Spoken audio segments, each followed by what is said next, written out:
В эфире новости. Я и мои коллеги расскажем о самых заметных событиях к этому часу. В студии Василий Радченко и коротко о главном.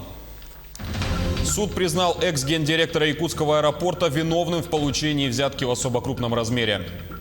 Сотрудники ФСБ изъяли золото на сумму около 15 миллионов рублей. Первую сваю будущего кардиососудистого центра установили в Якутске.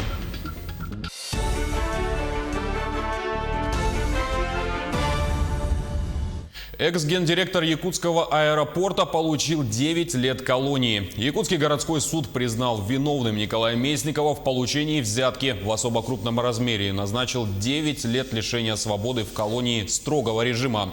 Он был взят под стражу в зале суда. Также ему назначен штраф в размере 10 миллионов рублей. Еще наложен арест на его имущество, в том числе на гараж, автомобиль, наручные часы, бриллианты и денежные средства. Напомню, ранее наш телеканал сообщал, что по версии следствия Николай Месников за несколько лет путем вымогательства получил от местных предпринимателей взятку в виде денег на сумму 14 миллионов рублей. Сотрудники управления ФСБ изъяли золото на сумму около 15 миллионов рублей. На федеральной автомобильной дороге Лена на автомашине Toyota под управлением выходца из Ингушетии обнаружено и изъято 2 свертка с содержанием металлического вещества желтого цвета. По результатам исследования установлено, что изъятое вещество является золотом на общую стоимость около 15 миллионов рублей. В отношении задержанного возбуждено уголовное дело за незаконное хранение драгметаллов. Проводится проверка. А сейчас информация по лесопожарной обстановке в регионе. В Нюрбинском районе ликвидировано 3 лесных пожара на территории Харулинского, Чукарского наслегов и на территории местности Тюкян. Всего с начала сезона в районе было зарегистрировано 48 лесных пожаров, действующих осталось 2. В Чукарском наслеге на площади 60 гектаров и в Бордонском на площади 3 гектара. В тушении задействованы работники Якутлесресурс, авиаотделение, лесничество, а также мобилизовано местное население. Угрозы населенным пунктам и объектам экономики нет. В последние 3 дня ликвидировано 3 лесных пожара. Это Кукдар, Кюндядинском наслеге и 22 языка в Хорулинском наслеге и местности Тюка, Аканинского наслега. Авиаоблет в местах пожаров проводится регулярно, и пожары в настоящий момент находятся под контролем. К другим темам. В регионе продолжается акция «Здравосмотр». Не исключением стал и Алдан. На улицах города развернули мобильные пункты осмотра. Много ли желающих оказалось среди горожан, узнавал наш корреспондент Руслан Павлов. Больше от любопытства подходят люди к специализированной медицинской карете. Когда узнают, для чего она стоит на центральной площади города, забираются внутрь и проходят нехитрое медицинское обследование. Сдала кровь на холестерин и на сахар. Очень хорошо даже. Понравилось это обслуживание. Удобно? Удобно. Мимо шла и сразу вот подошла. Акция называется «Здравосмотр».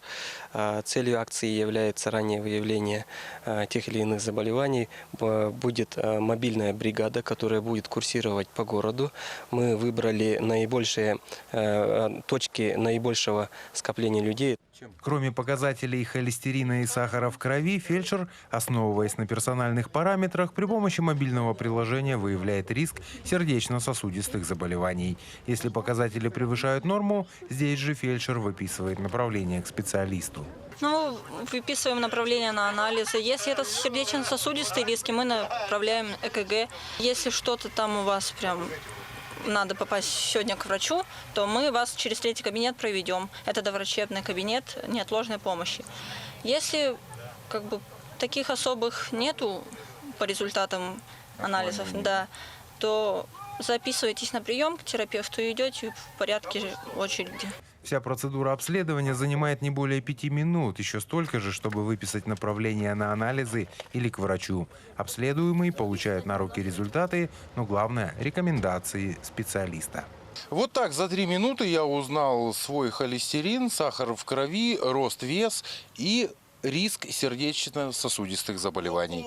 Акция «Здравосмотр» продлится до середины августа. Ее основная цель – донести до населения, что профилактика и ранняя диагностика заболеваемости – путь к здоровому телу и духу. Руслан Павлов, Александр Лукин, Алдан.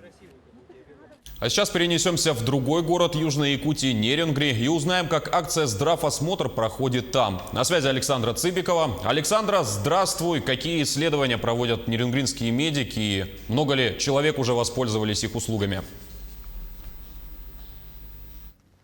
Да, Василий, любому желающему от 18 лет предоставлена возможность пройти бесплатную медицинскую помощь. За 5 дней работы выездной бригады услугами воспользовались более 235 нерюнгринцев. В рамках акции можно получить консультацию врача-терапевта или фельдшера, сдать ЭКГ, пройти флюорографию и сдать кровь на холестерин и глюкозу. Александра, как и где ведет свою работу выездная бригада? Бригада ежедневно меняет свою дислокацию по всем микрорайонам города для того, чтобы пожилым людям было удобнее. Сегодня, например, работает возле магазина «Океан». Завтра продолжит свою работу с 8 утра до 8 вечера возле взрослой поликлиники.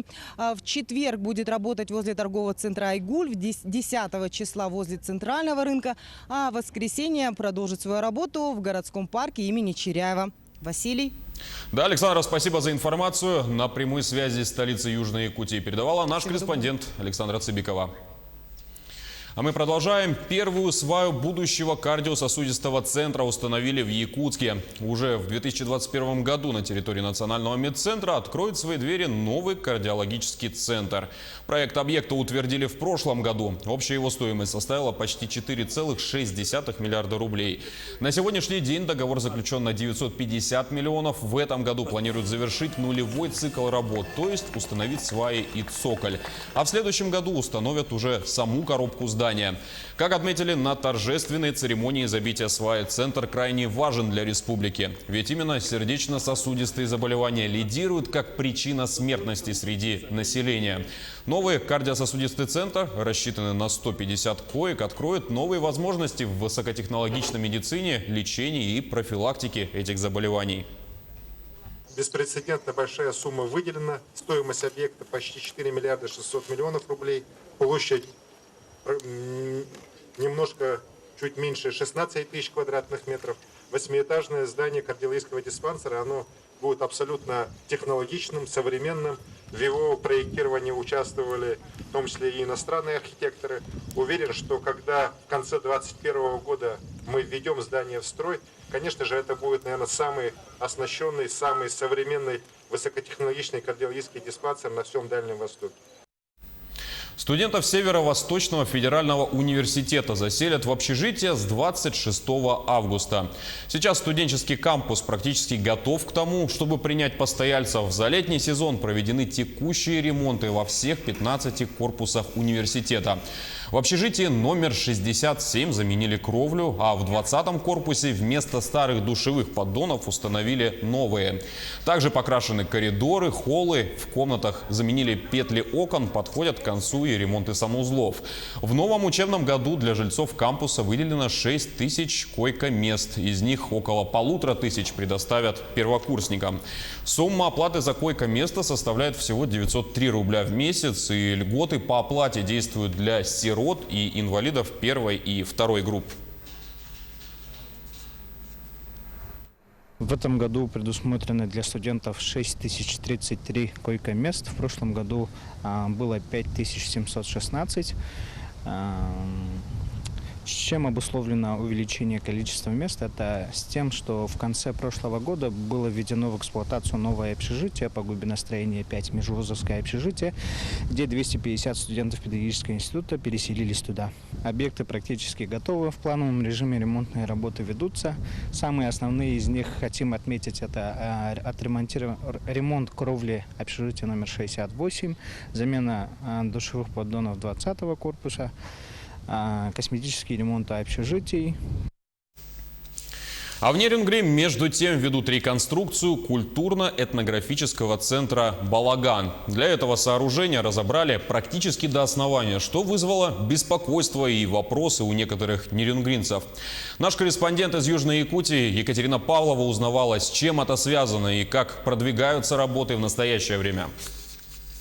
Уникальный архитектурный комплекс, построенный в виде традиционного якутского жилища «Летней урасы» и «Зимнего балагана», был построен в 1999 году. С тех пор центр стал настоящим домом для всех национальных общин. В балагане одинаково весело и задорно проходят мусульманский Навруз и бурятский Сагалган, украинские осенины и якутский сэх, выставки изделий народных мастериц и кулинарные конкурсы между общинами. При центре действует несколько клубных формирований.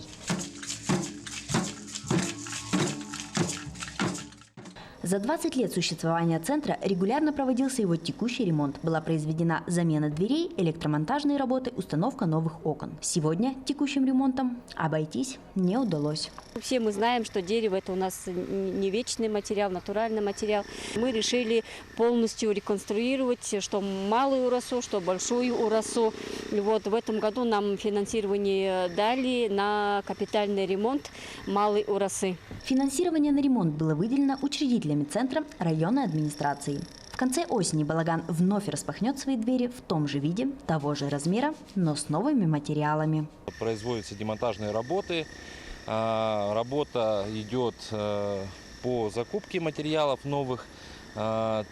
Цель здесь работы – это замена металлического, то есть замена деревянного каркаса на металлический каркас. Культурно-этнографический центр в настоящее время значимый проект по сохранению национального достояния и культуры. Здесь люди могут глубже проникнуться духом Южной Якутии. Самый главный принцип этого небольшого культурного комплекса – все народы равны между собой, и каждый из них имеет право на сохранение культуры и традиций. Екатерина Павлова, Захар Головин, Нерюнгри. Каждый якутянин может внести свою посильную помощь в будущее нашего региона. «Собери ребенка в школу» под таким названием в строительном округе Якутска стартовала традиционная благотворительная акция. Предприниматели, общественники, активисты помогают многодетным, малообеспеченным семьям подготовить детей к началу учебного года. Они покупают канцелярские товары, школьную форму, обувь и многое другое. Первыми обладателями подарков стала семья Гаркун. Им вручили набор канцелярских принадлежностей. Всего же в строительном округе проживает около 400 многодетных малообеспеченных семей. Акция «Собери ребенка в школу» продлится до конца августа. Организаторы планируют тем самым помочь по меньшей мере 1000 детей. Конечно, намного даже ощутимо. Считай, затрат поменьше уже получается, и мы, считай, уже меньше нам покупать эти тетради, те же карандаши. Это очень хорошая даже помощь. А к этому часу у нас пока вся информация. До встречи в эфире.